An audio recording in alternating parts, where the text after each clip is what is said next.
낙심의 훈련, 누가복음 24장 21절. 우리는 이 사람이 이스라엘을 속량할 자라고 바랐노라. 이뿐 아니라 이 일이 된 지가 사흘째요. 제자들이 언급한 모든 사건은 사실이었지만 그 사건으로부터 그들이 추론한 내용들은 틀렸습니다. 영적으로 낙심에 빠지지 않도록 주의해야 합니다. 만일 마음이 우울하거나 무거워지면 내게 문제가 있는 것이지 하나님을 책망하거나 다른 사람을 책망할 일이 아닙니다. 낙심은 둘 중 하나에서 발생하게 됩니다. 죄의 정욕을 만족시켰을 때 혹은 만족시키지 못했을 때 옵니다. 정욕이란 내가 원하는 것을 당장 취하려는 성향입니다. 영적인 정욕은 기도에 응답하시는 하나님을 구하기보다 당장 기도 응답만을 요구하는 것입니다. 하나님께 뭔가를 행하시기를 기대했습니까? 응답을 기다린 지 오늘이 벌써 3일째입니다. 그럼에도 하나님께서는 아무것도 행하지 않으셨습니다. 그러면 우리는 낙심하고 하나님을 원망하는 것이 당연하다고 생각합니다. 하나님께서 내 기도에 응답하셔야 한다는 고집은 정도에서 벗어난 것입니다. 기도의 의미는 기도의 응답이 아니라 하나님을 붙드는 것입니다. 낙심의 상태에서는 몸이 평안할 수 없습니다. 낙심은 영적으로 병든 증거입니다. 낙심의 책임은 언제나 내게 있습니다. 우리는 하늘로부터 내려오는 환상을 기다립니다. 하나님의 능력의 증거인 것처럼 지진과 천둥을 기다립니다. 우리가 실망과 우울함에 빠지는 이유는 바로 이러한 것을 구하기 때문입니다. 우리는 주변의 평범한 일들과 사람들 가운데 하나님이 계시다는 사실을 꿈에도 생각하지 못합니다. 가까이 있는 책임을 다할 때 우리는 주님을 보게 될 것입니다. 가장 놀라운 하나님의 계시는 예수 그리스도의 신성이 평범한 것들 속에서 나타난다는 것입니다.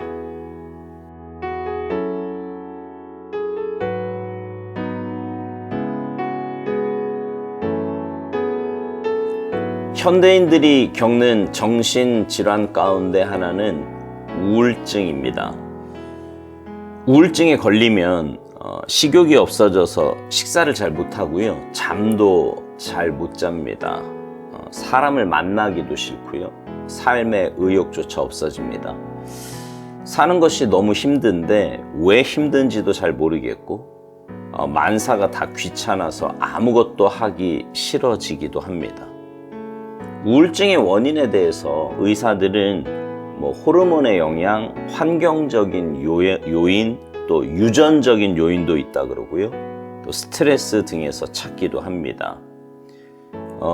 의사들의 진단에 틀렸다고 혹은 아니라고 말할 수는 없습니다. 그러나 목회를 하면서 보면은요, 우울증의 가장 큰 원인 가운데 하나는 낙심입니다.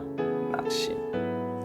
본인이 감당할 수 없을 만큼의 커다란 문제로 인해 낙심이 될 때 나타나는 현상 가운데 하나가 바로 우울증입니다. 오스왈드 목사님은요, 그것에 대해서 영적으로 낙심에 빠지지 않도록 주의해야 한다고 말합니다. 만일 마음이 우울하거나 무거워지면 내게 문제가 있는 것이지 하나님을 책망하거나 다른 사람을 책망할 일이 아니라는 거예요. 그러면서 낙심이 발생하는 두 가지로 그 이유를 보는데요. 죄의 정욕을 만족시켰을 때 혹은 만족시키지 못했을 때라고 말합니다.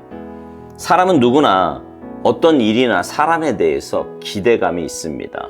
그리고 그 기대감이 채워지지 않을 때 낙심할 수 있습니다. 근데 오스왈드 목사님은요, 죄의 정욕을 만족시켰을 때도 낙심이 발생할 수 있다고 말합니다.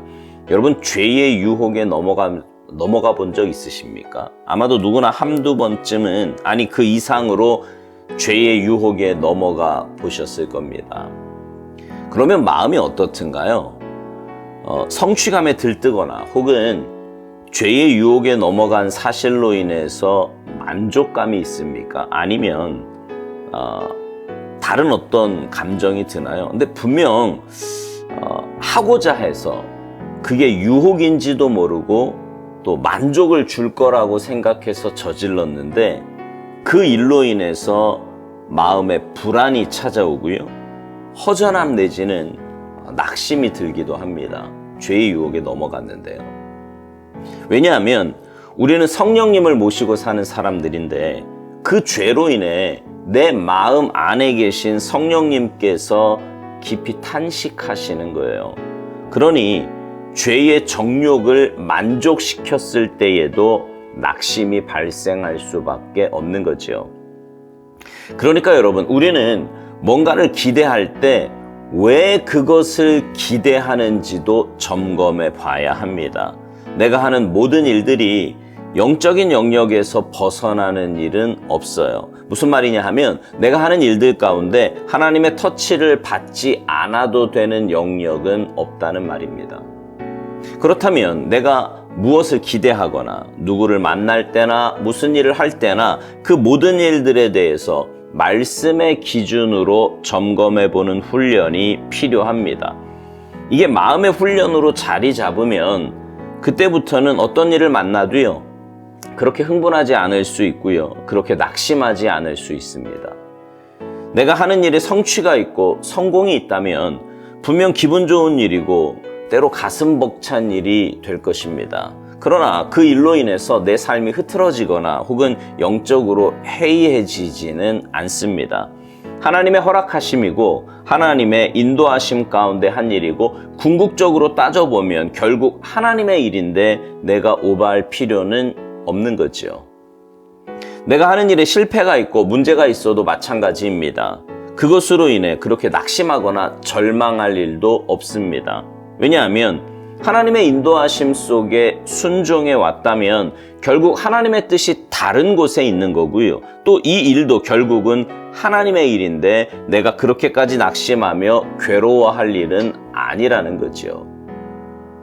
하나님의 일이니 분명 안타깝고 속상하지만 그것이 내 마음과 삶을 무너뜨린다면 그건 내 욕심과 정욕이 들어가서 그런 거지 하나님의 일이기 때문에 그런 것은 아닙니다. 오살드 목사님이 이런 예를 들어요. 기도를 하고 응답을 기다린 지 3일째인데도 하나님께서 아무것도 행하지 않으셨다는 겁니다. 그러면 우리는 낙심하고 하나님을 원망하는 것이 당연하다고 생각하는데 그건 아니라는 거죠. 하나님께서 내 기도에 응답하셔야 한다는 그 고집은 정도에서 벗어난 것이라고요. 그렇습니다. 하나님이 응답을 안 하시면 그렇게 하시는 것이 맞기 때문에 응답을 안 하시는 거예요. 그러면 우리는 낙심하거나 원망할 것이 아니라 하나님의 뜻을 받아들여야 합니다. 그리고 다른 일을 행하실 주님을 기대하면서 기다릴 줄 알아야 합니다. 오살드 목사님이 낙심에 대해서 이런 말을 합니다. 낙심의 상태에서는 몸이 평안할 수 없고 낙심은 영적으로 병든 증거라는 거예요. 낙심의 책임은 언제나 내게 있다고 말합니다. 그렇습니다. 낙심하면 내가 힘들어요. 그리고 그 낙심의 이유는 여전히 내가 내 인생의 주인이고 내가 영적으로 병들었기 때문입니다. 여러분, 자꾸만 눈에 보이는 뭔가를 구하면서 살지 맙시다. 철로역정을 설교하면서도 말씀드렸지만 눈에 보이는 것을 구하는 것은 세상의 방법이에요. 우리는 비록 눈에 보이지 않지만 믿음을 가지고 순례의 길을 가는 사람들입니다. 하나님의 뜻을 구하며 하나님의 주권을 인정하면서 살면 하나님께서 가장 좋은 때에 가장 좋은 방법으로 역사하실 것입니다. 오살드 목사님이 묵상 마지막에서 이런 말을 합니다. 가까이 있는 책임을 다할 때 우리는 주님을 보게 될 거라고요. 그리고 가장 놀라운 하나님의 계시는 예수 그리스도의 신성이 평범한 것들 속에서 나타난다는 점이라고 말합니다. 그러니까 하나님을 범사에 인정하며 살면 이미 내 삶의 주변에 허락해 놓으신 하나님의 귀한 은혜와 섭리를 깨달아 알게 되며 하나님과 행복한 동행을 하며 살게 된다는 것입니다. 사랑하는 성도 여러분, 지금 혹시 마음이 낙심이 되고 힘드십니까? 왜 그런지 오늘 묵상을 통해서 한번 점검해 보시기 바랍니다. 바라기는 우리 모두가 하나님의 주권을 인정하고 하나님의 인도하심을 사모하면서 믿음의 올바른 반응을 하며 살아서 날마다 하나님이 주시는 기쁨과 평안함 가운데 살아가는 아름답고 복된 삶이 되시기를 주님의 이름으로 축원합니다. 아멘.